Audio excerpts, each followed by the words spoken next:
Chapter 24 Baba's Wit and Humor. In this chapter, we shall learn about Baba's ready wit and humor, stories of Hemad Pant, Sudama, Anna Chinchinikar, and Mavisi Bhai. Generally, people like wit and humor, but do not appreciate others cutting jokes at their expense. However, Baba's method was peculiar. It was accompanied by gestures and was both interesting as well as instructive. Hence, people did not mind even if they were ridiculed by him. Hemad Pant narrates his own experience as follows. In Shirdi, a special bazaar was held every Sunday and people from neighboring villages came there, erected booths and sold their wares and commodities. The masjid used to be very crowded at noon. On one such Sunday, Shama, Kaka Sahib Dikshit, Booty and Vaman Rao were around and Hemad Pant was seated at Baba's feet, massaging them and chanting Baba's name to himself. When Baba said, "See, this Hemad Pant has a bad practice of eating alone. He has bought chana, grains of gram, in the bazaar and is eating them all by himself without offering it to anybody." So saying, Baba patted Hemad Pant's sleeve and to the astonishment of all, some grains came rolling down and were picked up by people sitting around Baba. Surprised and offended by the remarks, Hemad Pant replied, "I have neither visited the bazaar nor bought any chana today. I never eat anything without sharing it with those present near me." Baba then clarified, saying, "It is true that you share with people present near you, but do you remember me before eating, particularly when nobody is around you?" Moral: through this incident, Baba wished to tell us that we should remember Him, God, before any of our senses, the mind or the intellect, enjoys their objects. If the objects are first offered to the Guru, our attachment to them shall vanish naturally. In this manner, if we practice to offer all thoughts regarding desire, anger, avarice, etc. to the Guru, he will help us eradicate these vices. The mind thus trained will be able to meditate on Baba steadily and achieve devotion, non-attachment, and salvation. The consciousness or craze towards worldly pleasures will disappear and our mind shall attain peace and happiness. Sudama's story. Hemad Pant narrates the story of Sudama and Lord Krishna, which illustrates the same principle. Lord Krishna, his brother Balarama, and Sudama were co-students in the ashram of their guru Sandipani. Once, all the three of them were sent to the forest to get firewood. Sandipani's wife sent along some grain for the three to eat in the jungle through Sudama. After a while, Krishna became thirsty and asked for water.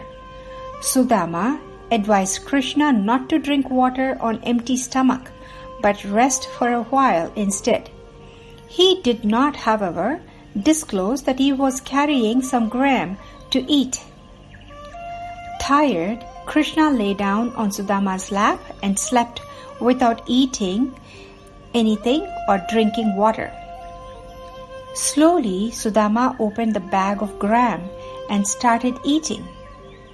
Krishna awoke suddenly and asked, "What are you eating? Whence is the sound coming from?"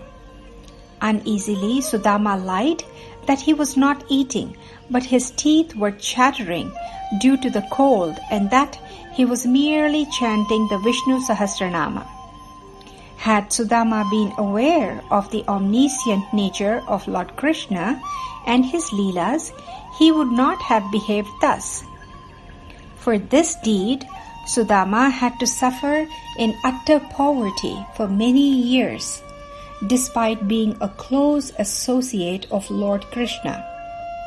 Later in his life, when Sudama offered him just a handful of parched rice, Lord Krishna was happy and contented and gave his friend a golden city to enjoy. Anna Chinchanikar and Mavsi Bhai. There was a devotee named Anna Chinchanikar. He was simple, rough, and outspoken.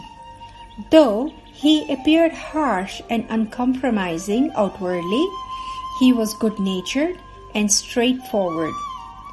One day, like many others serving Baba in other ways, Anna was shampooing Baba's left arm. On the right side, an old widow, Venubai Kaujalgi, alias Mavisi Bhai, whom Baba called Mother, was massaging Baba's trunk and abdomen with all force using her clasped fingers.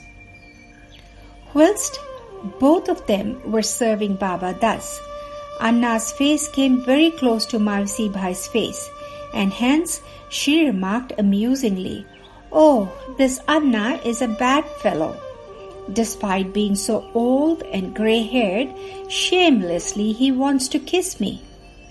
Enraged by the words, Anna picked up a quarrel with her.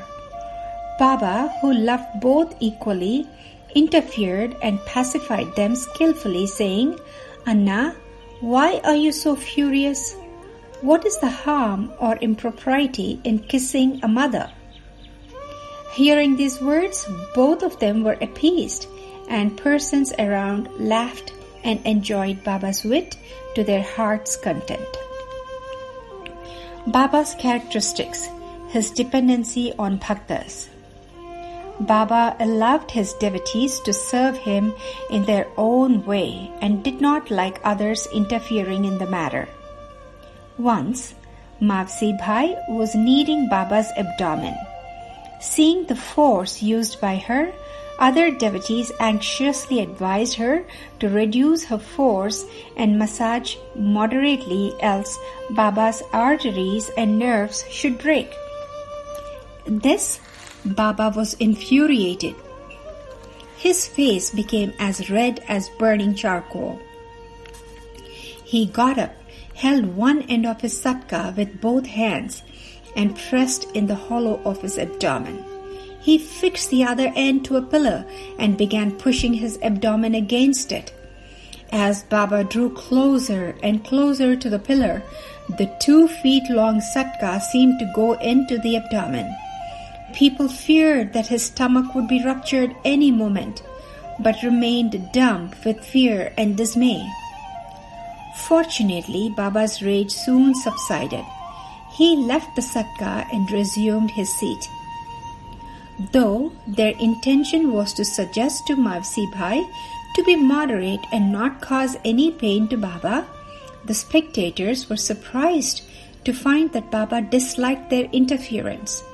Instead, Baba suffered this ordeal for the sake of his bhaktas and also taught them not to intervene into anybody's method of serving him, as he was capable of gauging the merits and worth of the service rendered to him. Om Namo Sainathaya. Shanti, Shanti, Shanti. End of chapter 24.